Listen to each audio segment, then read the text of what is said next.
Hey, what's up guys? Harry here, and today I've got a video that's going to answer the question, can you drive for Uber in multiple states? Now, the short answer to this question is no with Uber and yes with Lyft. When you sign up with Uber, they actually ask you to designate a home market or a home city, but you're actually still allowed to drive within that entire state. So here's an example, right? I'm a driver, I signed up, I designate my home market as Los Angeles, California. I can now pick up and drop off in any city in the state of California. Now, I've seen the occasional exceptions or restrictions where drivers have signed up in one market and Uber tells them that they can only drive in that market or that there's some they're excluded from. But I think those are very rare. For the most part, if you sign up in one city, it doesn't matter. You're now eligible to drive in any city in that state. What about driving in other states though, right? So let's say in California, I get a request in the state, right? I get a request in LA. They want to go all the way to Nevada. Now, I can actually drop off that passenger in Nevada, but once I end the trip and I'm in Nevada, I won't be able to get any more new requests, right? I'll actually have to deadhead or drive back into California. And as soon as I cross the state line, as long as Uber is, serving that area and I cross the state line, now I can accept requests or I'll get requests and be able to do pickups again, right? So remember, you can drop off into other states, but in order to do pickups, you're going to have to come back into your home state. Now, again, this is where it's important because I think a lot of drivers get confused because they see there are a few places where there are exceptions, right? In a few places back east, for example, I think the Virginia, Maryland, DC area, you can actually sign up for multiple markets. But you'll need to contact Uber in order to check this out, get it set up. I know for a fact you can do Virginia, Maryland, for example, because they're so close and there's so much crossover. Typically, Uber allows this in areas where there's a lot of crossover traffic, right? So when you have two border cities, right? A big city on one border and then it's connected to another state with a big city right on the other side, and you have a lot of people who work in each area and vice versa. You can obviously imagine it makes sense for Uber to allow it in those places. But one caveat is that for you, just because Uber allows it, for you as a driver, it's still important to check with your insurance to see how coverage works, because insurance is typically a state-by-state issue.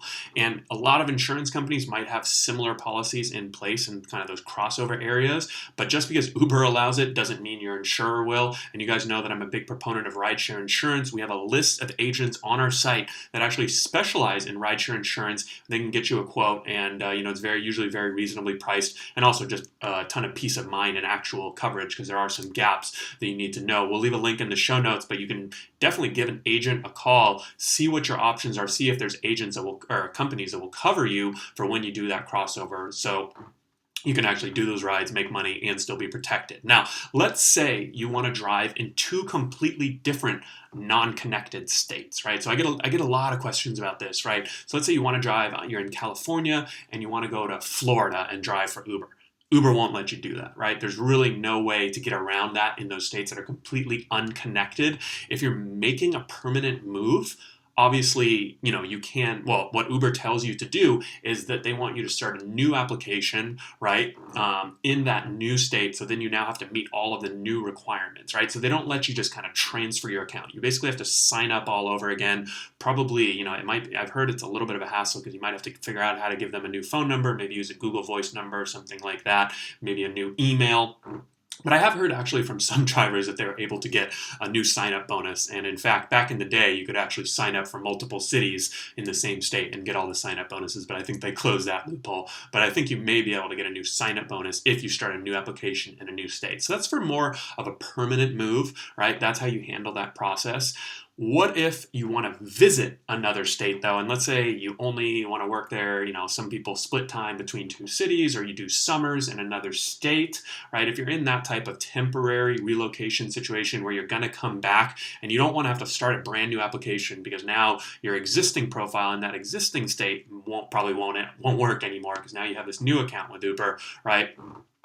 It's tough to do on Uber because of that. They want you to start that new application every time. But It actually does work on Lyft, and this is sort of hidden. Not many people know about this, but Lyft actually allows you to drive in almost every single state. And I interviewed Simon from Rideshare Dashboard, which is another rideshare blog. He actually did an East Coast to West Coast trip where he gave a Lyft ride in 65 different cities. I interviewed him on my podcast. I'll leave a link in the show notes to that podcast. You guys can check it out.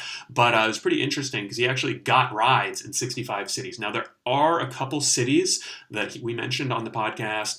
You guys can go ahead and listen. I think it was Seattle, New York, something like that. And he actually wasn't able to do rides there because of local city regulations. But for the most part, in almost every single city he went, he was able to give a ride. Now, obviously, some cities are not as busy on Lyft as others, but it was kind of cool to hear his story. So if you guys want to learn a little bit more about that, or if this is a situation that might apply, go ahead. I'll leave my link to sign up with Lyft if you guys are interested. Probably good to have them as a backup anyways, but it is cool to know that they have that basically no restrictions on where you can drive. Now, same thing, you definitely want to check with your insurance company, so make sure you check that out too. If you guys have any other questions about driving in other states and other cities and other markets, I know it can be a little confusing, but hopefully this video helps shed a little bit of light on the situation and how it works. If you have a specific scenario that I didn't answer, feel free to leave a comment below. I'll do my best to answer it. If you guys like this video, give me a little thumbs up. If you didn't, leave me a comment and let me know what we can fix going forward.